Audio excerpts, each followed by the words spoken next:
And then I saw this ad, and they had this company where they were going to send you out to be a party clown to birthday parties. And for some absurd reason, I felt energy, which was like all I was looking for at that point, some kind of energy. So I did it. And they sent me to a party. And after training, a really quick training, like one night, and I did my thing at the party, and the birthday child at the end said, "Bobo the Clown, I love you." And I guess I wanted to be loved or whatever it was, but I was like, whoa. And I felt happy for the first time I had felt happy in a long time.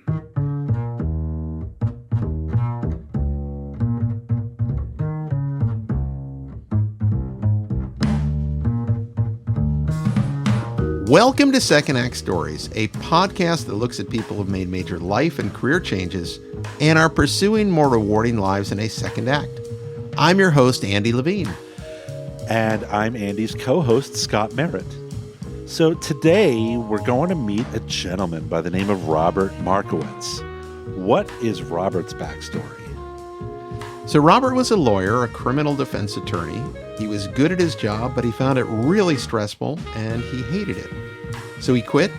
He moved to Mexico for 2 years. And at the age of 37, he moved back to the U.S. He was broke, and he moved back in to live with his mother.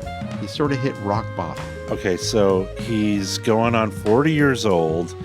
He's coming back from a trip where he wound up going broke. He's left his career as a criminal attorney. There must be some sort of a lightning strike moment. What was that? So he's going through the help wanted ads in the New York Times at his mother's house, and he comes across an ad about becoming a clown. Yes, it was a company that would send you out to birthday parties, and he tried it. He absolutely loved it. Today, he is still performing for kids, but as Robert the Guitar Guy. And over the past 25 years, he's performed over 3,000 performances for kids, mostly 3, 4, and 5-year-olds. So, criminal defense attorney finds a want ad in the New York Times, puts on a wig and a crazy nose and a bicycle horn, and becomes a clown for kids' parties. Right, and don't forget the clown shoes. Very important, as you'll hear later in this story. Well, that is a really interesting career change. It's bizarre, but there must be something really interesting about it. So I can't wait to hear it. Let's hear Robert's second act story. My father was a teacher and guidance counselor at Mamaroneck High School. Okay. My mom was a teacher in the White Plains School District. So I come from teachers, and they were both children of immigrants. So they wanted me to maybe go a step beyond being a teacher in their view, which might have been lawyer. I did have some interest in law, and I still do, but I think that I chose it partially because my parents really wanted me to be a lawyer, and partially because I thought I'd like to be something important and high status. So I chose law for those reasons. So after getting his degree from the Duke University School of Law, Robert headed to California. I was a criminal attorney in Palo Alto, California. I was a solo practitioner, and people would come into my office and usually be accused of crimes like driving under the influence or drug charges or, shoplifting or maybe petty larceny or crimes of that nature. But I would defend people charged with crimes, and it usually give me cash over the table. Really? And Okay. Because that's the way you kind of got to operate with that way, because they're not always happy with the result, and Get paid first. Right? get paid first. Yeah. Why criminal law? I thought criminal lawyers don't really sit at a desk and do paperwork as much as most lawyers do, unless they're appellate criminal lawyers.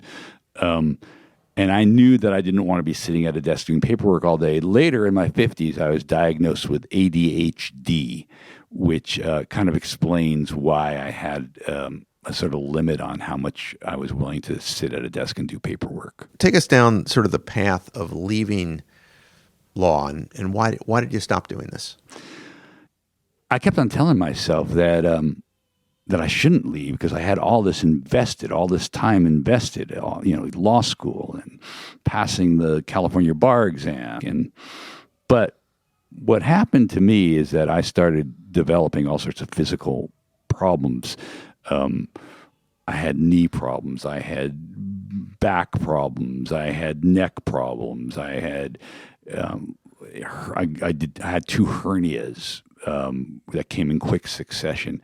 And so I kind of got desperate. I got where I had to go to the grocery store and fill my bag with only about a quarter of groceries, a quarter full, because I couldn't even lift a full grocery bag without pain. I mean, my body was really broken down. I think because stress of doing something that I didn't really want to do. Was there a turning point when you said, enough, I gotta stop doing this?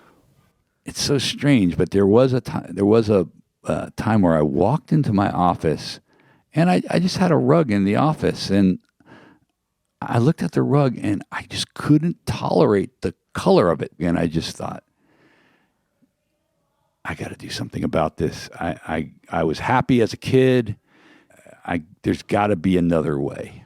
After the rug incident, you sell your practice?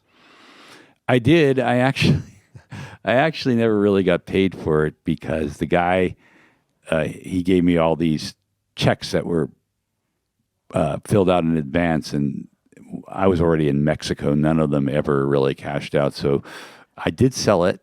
It was a decent price, but I never actually got paid. Robert spent 2 years living in Mexico. And when he came back to the United States, he was broke.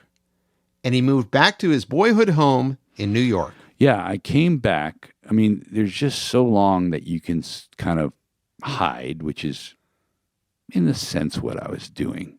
So I went back. I traveled all the way back to New York. And at 37 years old, I was living with my mom. And it was a very difficult period of my life because I was broke. I was living with my mom. She didn't really want me there, but she was willing for me to live there. And I was trying to figure out where to go, what to do. That must have been an incredible dose of humiliation. It was. And the fact is that almost every friend I had left me at that time. I just lost all my friends except for maybe 1 or 2. And I was pretty humiliated. You come across a want ad, and it ultimately sets you on a different course. Tell us about that ad and your decision to become a clown. I saw this ad, and they had this company where they were going to send you out to be a party clown to birthday parties. And for some absurd reason, I felt energy, which was like all I was looking for at that point, some kind of energy. So I did it. And they sent me to a party. And after training, a really quick training, like one night, and I did my thing at the party, and the birthday child at the end said, "Bobo the Clown, I love you." And I guess I wanted to be loved or whatever it was, but I was like, whoa. And I felt happy for the first time I had felt happy in a long time. I just want to get a even closer picture of this first party. Sure. Where does this take place? And just how many kids are in the room? How old are they? Just give us a flavor of that. Yeah, absolutely. There were 7, which is older than the kids I work with now generally. And it was at a ground round restaurant. And I went over there and I saw the table, and I started to do my stuff. And look, obviously, I was very untrained at that point. I knew nothing, but somehow I had a little bit of beginner's luck, and the show went well. So it sounds like pretty instantly you knew that entertaining children was a good path for you. It was all about energy. I keep on coming back to energy. Kids brought out something. I was really blocked, and there's something about being with kids that brought out, which unblocked me, and that was what I was looking for, something where I would feel some energy. Bobo the Clown eventually made the transition to Robert the Guitar Guy. He's been performing for young children for over 25 years now. I got to catch up with Robert at a summer camp at the Hitchcock School in Scarsdale, New York. He put on a 40-minute concert for a group of about 40 toddlers. If you're happy, you know, clap your hands. Happy and you know it, clap your hands. Happy and that show. Happy and you know it, clap your hands. If you're happy and you know it, stomp your feet. If you're happy and you know it, stomp your feet. What is a normal week like for Robert the Guitar Guy? The good thing about it, Andrew, is that I have regular shows. So this summer I just booked a 50-plus show summer of book and music events. But during the school year, I mostly just do my regular shows. So on Monday, I might go to this library. On Tuesday, I go to this school. On Wednesday, I go to this school. So it goes like that. And I pretty much have a lineup where I never have to book shows during the year, that I have my regular shows, which makes it easier. Since then, you've done over 3,000 performances, according to your website. Yep. I've just observed you doing a performance here in Scarsdale. Does it ever get old? Do you ever, you ever wake up and say, oh, I got to go do that children's concert? Or Yeah, it's not. It sometimes can get old, but I really realize on a deep level, if I'm in front of a group of children and they're there, I'm meant to be there, and I've got a responsibility, and this is my whatever you want to call it, my journey. This is my job. And so it's become you might say even a holy thing for me, where if I'm in front of a group of children, I'm going to give them everything I got, period. You've produced CDs of your music, children's books, but you've now done your first literary novel, Clown Shoes. Tell us about the decision to write a novel, and how easy or difficult was it to do this? I was working on this thing for over 10 years for sure, and maybe even longer in some ways. And I had a strong desire to do it. I had wanted to be a writer since I was a child, and I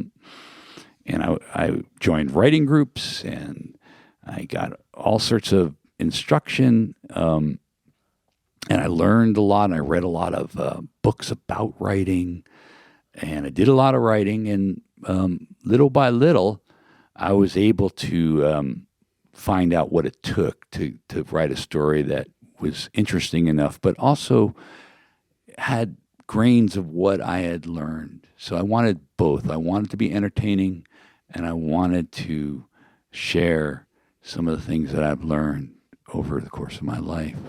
It's not exactly autobiographical, but it does take a lot of the elements of your life and put into the lead character. And how much of the lead character is Robert?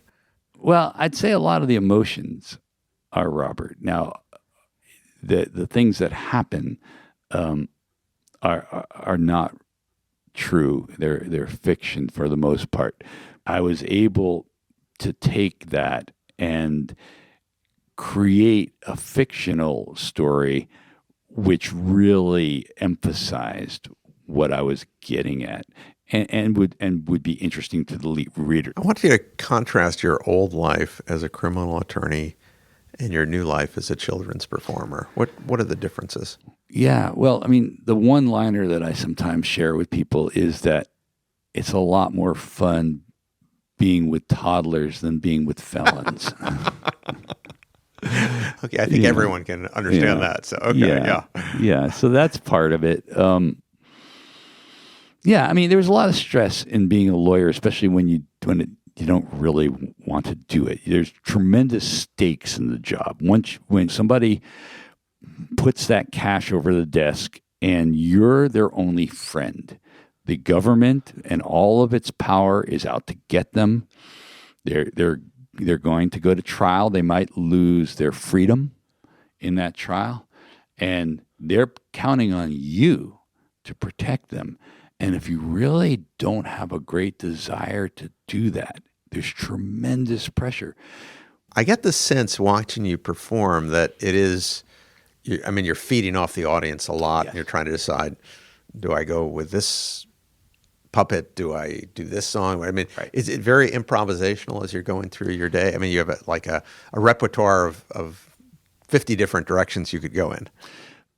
You read that very well. Okay. I never plan a show. I mean, I might write down a few notes, but I never plan a show. And I do it by instinct. And I do feed off of the kids. Spontaneity has always been important to me for some reason. I love spontaneity. So financially, how does this work out? I mean, I can't imagine you're making as much as you were as a criminal attorney. Right. But are you making enough? And does this work out for you financially? I don't think I have ever made in a year doing this more than about $50,000. That would be my best year, and I've definitely made less some years. So sometimes we've had. I'm married. I've been married for now about 20. I've been with Linda for about 23 years. Did we have some hard times? Yeah, we for a couple of years. We live in this very small house, 800 square foot house in Westchester. And a couple of years, we didn't burn oil. We just used a wood stove. And I'd wake up at 3 o'clock in the morning and change the wood. Now, things are better. First of all, Linda, for a long time now, has made substantially more than I do, and that helps. And then, to be totally honest with you, since I was 60, when my mom died, she left me money. So I haven't really worried much about money since then. Taking a little different direction here, Robert, if you were offering advice to someone who really disliked their job, really wanted to do something else, and there are a lot of people in that boat. The Gallup organization tells us 70% of America doesn't like their job. What would you tell them about starting over and doing something completely different? Well, one thing I tell them is that you're very likely to encounter a whole bunch of emotions that you've been trying your entire life not to encounter. The emotions of things that I went through, like humiliation, shame, frustration. These are things that most people don't want to feel and don't want to encounter. So I'd say be ready to encounter all of those emotions. I'm jealous of people who, at an early age, were able to be brave and kind of go with what they wanted to do. And I wasn't like that. I was not brave. And I think the honest truth is that I had to be desperate to get out. The physical problems I was having, the depression that I was experiencing, I basically had to be desperate to leave. Some people might say, "Oh, you were brave," but truth was, I was desperate. Just going back to the audience that you play for, what makes playing for 3, 4, and 5-year-olds fun? One of the things is that I'm totally the center of attention. I am a Leo. I like a lot of eyes to be on me. I mean, that may not be a high spiritual truth, but I like I that. love the honesty of this interview. It's fantastic. So that's part of it. And I guess another part is that I get to play. And that's one thing I learned in my childhood. My father was a very playful man, unlike most dads in that generation. He played with us a lot, played sports with us. And so one thing I knew how to do was play, and I like to play. And I'd say that what I do in front of the kids is a form of play.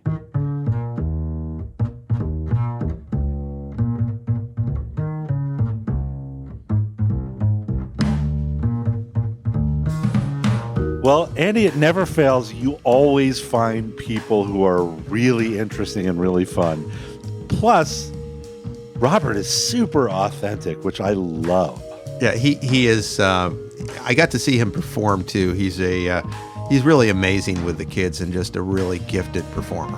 It's surprising that somebody who spent all that time to go to law school, to study for the bar, to pass the bar, to build a practice, leaves all that behind to do something that, while it's fulfilling, he's surely in a very different income bracket, right? Yeah, I think the big takeaway from this one here, and it's one of the themes that we find in a lot of our stories, is find what feeds you.